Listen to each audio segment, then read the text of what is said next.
Hello everyone, I am Mohammed Hamama, and this is your ASCP preparation camp. In this camp, we will go through each topic on the ASCP lecture list. Today, our focus shifts to the third part of hemorrhagic disorders and laboratory assessment. Join me in exploring the realm of congenital coagulopathies, including von Willbrand disease, hemophilia A, factor VIII deficiency, hemophilia B, factor IX deficiency, and hemophilia C, Rosenthal syndrome, factor XI deficiency. Let's dive into the intricacies of these conditions in today's video. We're delving into the intricate world of von Willbrand disease, a fascinating congenital bleeding disorder that traces back to the 1920s. Von Willbrand disease, or VWD, named after Professor Erich von Willbrand, is caused by germline mutations, numbering in dozens. These mutations lead to either quantitative or structural abnormalities in von Willbrand factor, VWF. These abnormalities play a key role in reducing platelet adhesion to injured vessel walls, impairing primary hemostasis, the first line of defense against bleeding. It's not a rare tale. In fact, VWD is the most prevalent congenital bleeding disorder, affecting around 1% of the population. And here's the kicker, it doesn't play favorites between the sexes. With an autosomal dominant inheritance pattern, it can impact both males and females. To understand it better, we turn to the molecular realm. Von Willbrand factor, VWF, a glycoprotein of significant stature, ranging from 800,000 to 20 million daltons. Yes, you heard it right, the largest molecule in human plasma. Stored in endothelial cells and platelets, VWF comes into action in response to hemostatic stimuli. So, what does VWF do? It's not just a bystander. It forms dimers, polymerizes into enormous multimers, and, importantly, carries out a delicate dance in mediating platelet adhesion. VWF's primary function is mediating platelet adhesion to subendothelial collagen, ensuring that when the going gets tough, platelets stick together. But what happens when things go awry? Pathophysiology kicks in, and that's where VWD comes into the spotlight. VWD results from structural or quantitative abnormalities in VWF, impacting platelet adhesion and causing mucocutaneous hemorrhage. The symptoms vary, ranging from epistaxis and ecchymosis to more serious concerns like gastrointestinal bleeding and surgical bleeding. Severity isn't a one-size-fits-all scenario. It fluctuates, with factors like VWF production and release influencing the intensity of symptoms over time and among family members. Diagnosis involves a delicate dance, checking for diminished VWF activity using the Ristocetin cofactor assay and measuring VWF antigen through immunoassay. Von Willbrand disease, like any complex tale, has its nuances. Let's start with Type 1. Type 1 von Willbrand disease. Quantitative deficiency resulting from genetic quirks like frame shifts, nonsense mutations, or deletions. Seen in about 75% of VWD patients. All VWF multimers and factor VIII concentrations are variably reduced. Symptoms range from mild to moderate bleeding, especially following challenges like dental procedures or surgery.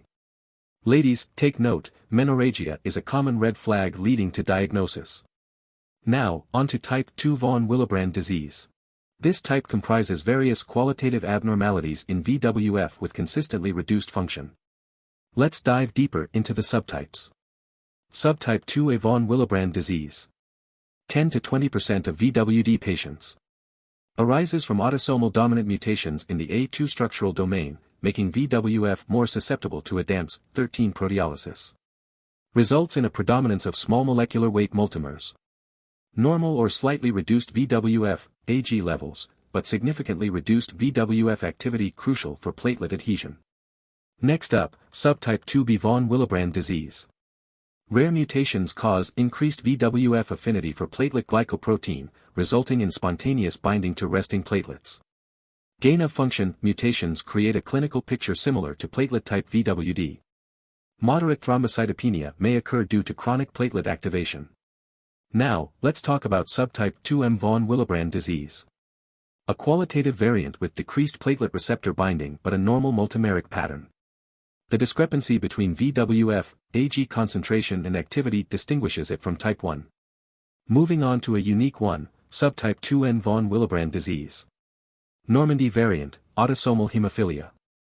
A rare autosomal VWF missense mutation impairs the factor VIII binding site. Results in factor VIII deficiency despite normal VWF, Ag concentration and activity.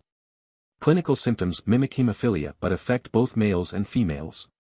And finally, the most severe, type 3 von Willbrand disease. Autosomal recessive VWF gene translation or deletion mutations. Severe mucocutaneous and anatomic hemorrhage. VWF is absent or nearly absent from plasma. Factor VIII is proportionally diminished or absent, impairing primary and secondary hemostasis. In the realm of von Willbrand disease, laboratory detection is the key to unraveling its mysteries. Today, we delve into the methods and tests that guide us through this diagnostic journey.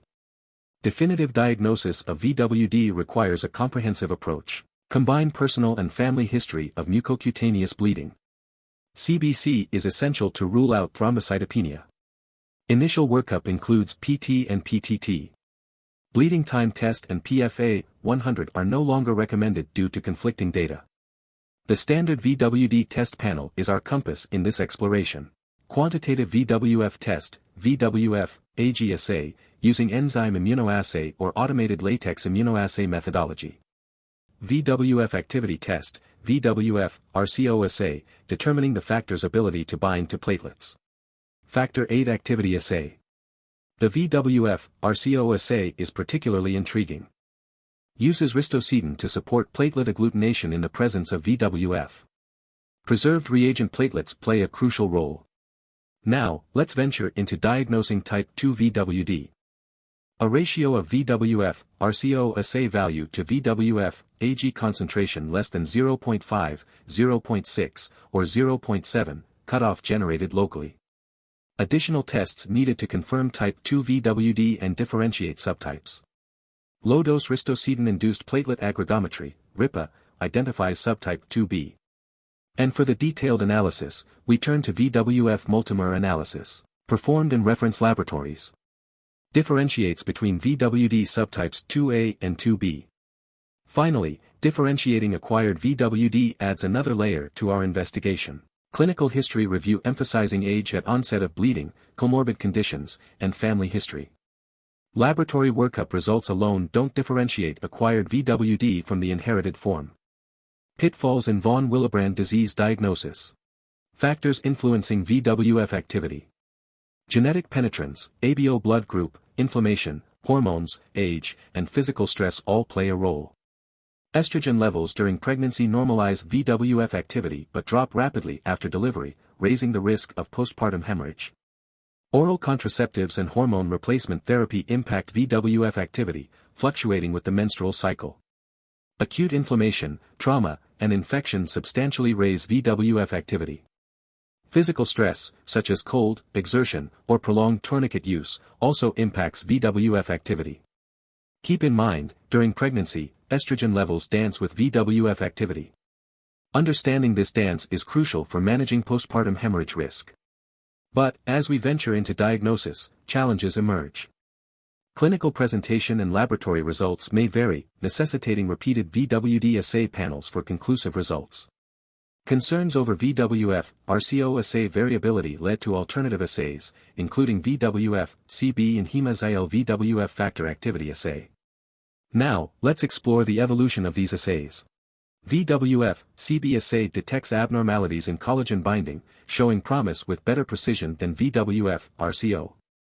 Hemophilia assay using latex microparticles coated with antibodies compares well with the cofactor assay. And then, there's the introduction of the low VWF category. Recognizing the challenge in distinguishing mucocutaneous bleeding from easy bruising. Definitive diagnosis of type 1 VWD requires a cutoff of 30% of normal VWF activity. Now, let's talk about ABO blood groups and reference intervals. VWF activity varies by ABO blood group, but the 2009 NHLBI VWD guidelines recommend population-based, not ABO stratified, reference intervals. Despite ABO grouping, bleeding risk is primarily associated with low VWF. Lab directors might adjust cutoffs based on internal studies. And in this intricate dance of factors and assays, communication is paramount. Regular communication between laboratory professionals and medical staff managing VWD patients. Awareness of ABO group effects, estrogen levels, inflammation, and stress on VWF activity. Understanding the strengths and limitations of VWF laboratory assays, proper interpretation, and availability of follow-up and confirmatory assays. When it comes to von Willbrand disease, effective management is key. Let's dive into the treatment strategies. Managing bleeding in von Willbrand disease. For mild bleeding, local measures like limb elevation, pressure, and ice packs, rice, may suffice. Moderate bleeding can be addressed with estrogen and desmopressin acetate, triggering the release of von Willebrand factor, VWF.